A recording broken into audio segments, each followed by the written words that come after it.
अस्सलाम वालेकुम वरहमतुल्लाहि वबरकातुहू। हीलिंग हिजामा क्लिनिक से मैं डॉक्टर अस्मा महमूद हूँ और आज हम होममेड वाइटनिंग फेस लोशन जो है वो बनाना सीखेंगे। हम जानते हैं कि बहुत सारे कॉस्मेटिक्स जो लोशंस और क्रीम्स वगैरह हम यूज़ करते हैं उसके अंदर बहुत सारे केमिकल्स यूज़ होते हैं और ना सिर्फ ये कि केमिकल्स यूज़ होते हैं बल्कि उसके अंदर अक्सर औक़ात हराम चीज़ें जो होती हैं वो यूज़ होती हैं।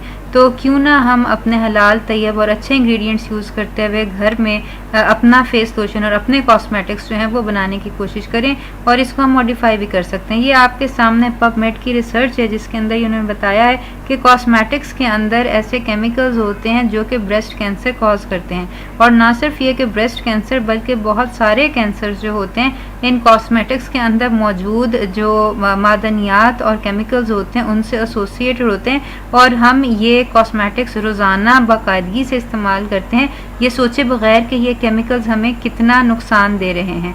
तो आज हम कोशिश करेंगे कि आज हम अपने घर में मौजूद चीज़ों के अलावा अच्छी और पाक चीज़ें जो हैं उनको इस्तेमाल करते हुए जो है हम अपना लोशन जो है कम से कम वो बना सकें। इसको डिफरेंट अगर आपको कोई बीमारी है या एक्नी है या ड्राई स्किन है इसको आप मॉडिफाई भी कर सकते हैं। जैसे जैसे हमें बनाते जाएंगे मैं साथ एक्सप्लेन करती जाऊंगी कि क्या क्या चीज़ें हम किस किस स्किन कंडीशन में हम मॉडिफाई कर सकते हैं। तो आइए बनाना सीखते हैं कि हम ये जो है फेस लोशन जो है ये कैसे बना सकते हैं। इसको बनाने के लिए जो भी तेल ऑयल यूज़ हुए वो मैंने कोल्लू से फ्रेश निकलवाए हैं। इसके लिए आलमंड ऑयल जो है बादाम का तेल चाहिए, कोकोनट ऑयल जो है वो चाहिए, दोनों 6-6 टेबल स्पून जो है वो चाहिए। इसके अलावा यह है कि आधा कप कहवा यानी कि जो टी जिसको कहते हैं वो आपको चाहिए और इसके अलावा जो है आपको विटामिन ई के 2 कैप्सूल्स जो हैं वो चाहिए। बीज वैक्स और शिया बटर 1-1 टेबल स्पून दोनों आपको चाहिए और ये एज एमल्सिफायर जो होता है वो ये यूज़ होता है। अगर इसकी मिकदार ज़्यादा कर लेंगे तो ये लोशन की बजाय क्रीम बन जाएगा। इसके अलावा essential oil frankincense essential oil जो होता है वो एंटीबैक्टीरियल होता है, इसके 10 ड्रॉप्स यानी कि 10 कतरे चाहिए। इसके अलावा लेमन एसेंशियल ऑयल जो होता है उसके 20 ड्रॉप्स जो होते हैं वो चाहिए होते हैं और लेमन एसेंशियल ऑयल जो होता है वो बहुत फ़ायदेमंद होता है स्किन वाइटनिंग के लिए। लेकिन लेमन एसेंशियल ऑयल के साथ आपने ये देखना है कि ये लोशन लगा के आपने धूप में नहीं जाना। अगर आप इसको एज डे क्रीम यूज़ करना चाहते हैं तो आप लेमन एसेंशियल ऑयल को स्किप करके लेवेंडर एसेंशियल ऑयल जो है वो भी डाल सकते हैं। इसको बनाने की तरकीब नहायत आसान है। सबसे पहले आपने एक पतीली में तकरीबन आधा कप पानी ले लेना है और इस आधे कप पानी के अंदर आपने 1 चम्मच चाय जो है ग्रीन टी या काली चाय जो आप नॉर्मल इस्तेमाल करते हैं वो आप डाल के इसको पका लें, स्टीप कर लें तकरीबन 10-15 मिनट तक के लिए और उसके बाद इसको छान लें, भुन लें। ये तकरीबन आपके पास आधा कप कहवा जो है वो हो जाएगा। अब आपने एक अलहदा जो बर्तन है उसके अंदर अपने सारे ऑयल्स जो हैं वो डालने हैं। अभी मैं सबसे पहले ये कोकोनट ऑयल जो है इसके 6 टेबल स्पून डाल रही हूँ। कोकोनट ऑयल जो होता है ये तकरीबन हर स्किन टोन के साथ जो है वो बहुत अच्छा आ जाता है और ख़ास तौर पे चूँकि ये कोल्लू से निकला हुआ असली तेल है इसलिए ये जो है ये बहुत सारे जो स्किन जो होती हैं उनके साथ मुवाफिक आता है।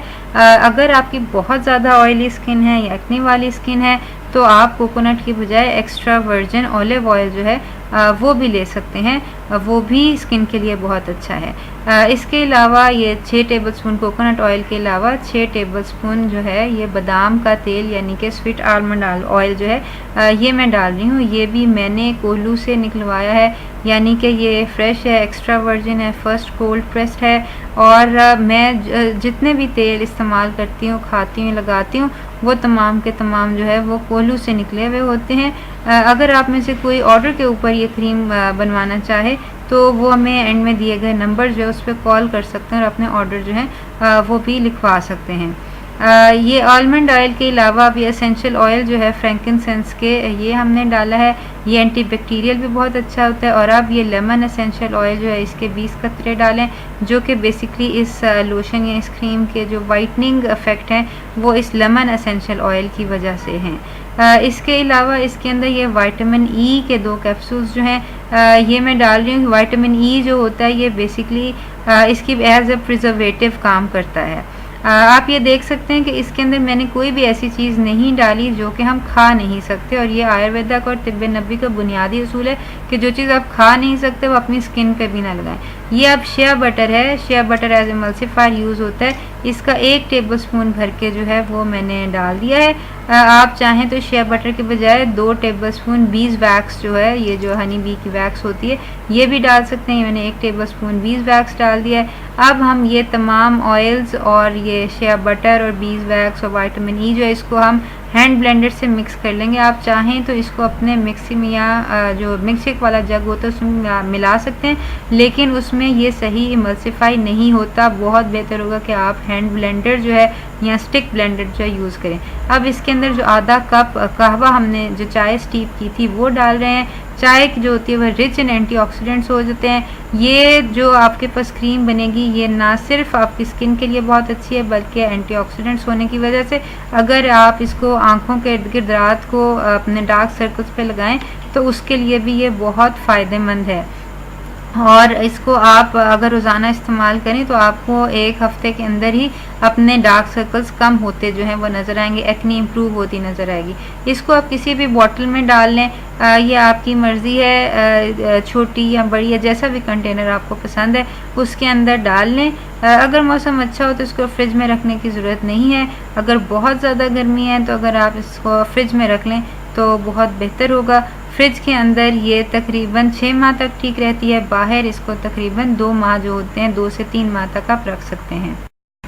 ये और इस तरह की मज़ीद रेसिपीज़ देखने के लिए हमारे फेसबुक पेज हीलिंग हिजामा क्लिनिक को लाइक कीजिए और हमारे यूट्यूब चैनल जो है उसको सब्सक्राइब कीजिए। और आपने जैसे कि देखा है कि सिंपल और सादा इंग्रेडिएंट्स इस्तेमाल करते हुए और बिल्कुल प्योर इंग्रेडिएंट्स इस्तेमाल करते हुए कितने आराम से ये फेस लोशन जो है ये बन जाता है। इसके अंदर आपने ये ध्यान रखना है कि आप जो तेल इस्तेमाल करें वो कोल्हू से निकलवा के, यानी कि ताज़ा और अच्छी जो क्वालिटी है उसके तेल जो है आप यूज़ करें। अगर आप जो है ये नहीं बनाना चाहते तो ये ऑर्डर के ऊपर, ये हीलिंग हिजामा क्लिनिक के ऊपर आप हमें कॉल कर सकते हैं और ऑर्डर के ऊपर अपनी जो क्रीम या लोशन जो है वो आप बनवा सकते हैं। लेकिन मैं फिर भी आपको यही रिकमेंड करूँगी कि इसको आप ख़ुद बनाने की कोशिश करें। इसको बनाना मुश्किल नहीं है। अगर आप लाहौर में हैं तो पापड़ मंडी में बहुत सारे कोल्हू मौजूद हैं। आपको अच्छा और ताज़ा तेल किसी भी किस्म का, खा वो कोकोनट का हो, आलमंड का हो, बादाम का हो या जो मर्ज़ी तेल आप चाहें वो आपको वहाँ से मिल सकते हैं। बीज वैक्स आपको म्यू अस्पताल के इर्द गिर्द बहुत सारे जो हैं वो मेडिकल स्टोर्स हैं वहाँ से मिल सकती है। इसी तरह शिया बटर जो है ये भी अवेलेबल है। ये तमाम चीज़ें एक दफ़ा आपको लाने की देर है, उसके बाद आप ख़ुद अपनी कस्टम मेड क्रीम जो है वो बना सकते हैं। बहरहाल अगर आप ऑर्डर देना चाहते हैं तो आप दिए गए नंबर पर ऑर्डर दे सकते हैं। और ये है कि आप केमिकल फ्री कॉस्मेटिक्स जो हैं वो बनाने की आदत डालें ताकि हम ख़ुद और अपने बच्चों को जो है इन केमिकल्स से, जो कैंसर कॉजिंग केमिकल्स हैं, उनसे बचा सकें इंशाल्लाह।